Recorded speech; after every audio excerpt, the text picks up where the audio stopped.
যখনই আপনার ফোন কেউ ছিনিয়ে নেয় বা চুরি হয়ে যায় তখন সবার আগে আপনারা কি করেন? পাশের কোনো থানায় গিয়ে রিপোর্ট লিখিয়ে দুঃখের সঙ্গে বাড়ি ফিরে যান, তাই তো? কিন্তু এটাই আপনার সবচেয়ে বড় ভুল। কারণ আপনার এই ভুলের সুযোগ নিয়ে অপরাধী ও সন্ত্রাসবাদীরা আপনার চুরি হয়ে যাওয়া ফোন থেকে খুন বা বড় ধরনের সন্ত্রাসমূলক ঘটনা ঘটাতে পারে। এখন আপনাদের মনে প্রশ্ন আসতেই পারে, এতে আপনাদেরই বা কি করণীয়? ফোন খুঁজে বের করে তার মাধ্যমে করা অপরাধ বন্ধ করার দায়িত্ব তো পুলিশের।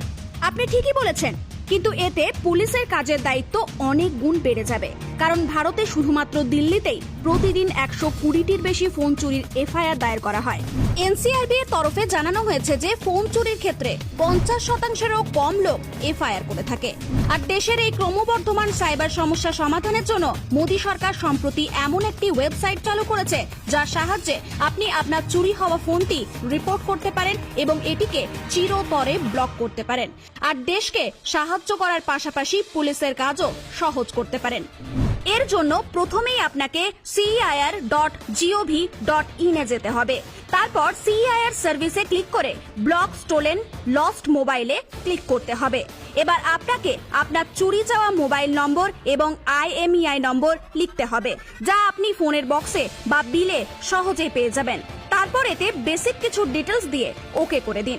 এখন আর আপনার চুরি যাওয়া ফোনে নতুন সিম ঢুকিয়েও কোনো কাজ হবে না। আর সেই সঙ্গে সঙ্গে আপনার নিরাপত্তার জন্য পুলিশের কাছে ইনফরমেশনও চলে যাবে। আর ফোন চুরি যাওয়ার পর যদি নতুন ফোন কেনার জন্য আপনার বাজেট কম থাকে এবং আপনি যদি একটি সেকেন্ড হ্যান্ড ফোন কেনার কথা ভাবেন, তাহলেও সাবধান, এই ফোনটিও হতে পারে কোনো চুরি করা ফোন। কিন্তু এবার আর ভয় নেই। আপনি যে সেকেন্ড হ্যান্ড ফোনটি কেনার কথা ভাবছেন তা চুরি করা ফোন কিনা সে বিষয়ে আপনি পাবেন সম্পূর্ণ তথ্য।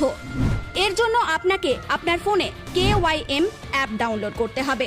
তারপর সেকেন্ড হ্যান্ড ফোন থেকে এর IMEI নাম্বার বের করুন এবং এটি KYM অ্যাপে ফিড করতে হবে। যদি ভুল করেও আপনার এই ফোনটি চুরির হয়ে থাকে তাহলে এই ফোনটি সেই KYM অ্যাপে ব্লক লিস্টেড শো করবে। আর এইভাবে আপনি চুরির ফোন কেনা থেকে নিজেকে আটকাতে পারবেন। ফোন সংক্রান্ত সাইবার ক্রাইম নিয়ে আরেকটি সাধারণ সমস্যা আপনি নিশ্চয়ই অনেকবার শুনেছেন। আপনার আইডিতে ভুয়ো নম্বর নিয়ে কেউ কোনো অপরাধমূলক কাজ করছে না তো? এটা পরীক্ষা করার জন্য আপনি এই ওয়েবসাইটে যান এবং হোম পেজে আপনার ফোন নাম্বার দিয়ে এবং OTP অপশনে ক্লিক করুন। OTP দেওয়ার পরেই আপনার আইডি সম্পর্কিত সমস্ত তথ্য চলে আসবে আপনার সামনে। যদি আপনার আইডিতে শুধুমাত্র একটি নম্বরই চলে এবং এটি আপনারই হয়ে থাকে তবে আপনি নিশ্চিন্ত হয়ে লগ আউট করে বেরিয়ে যেতে পারেন।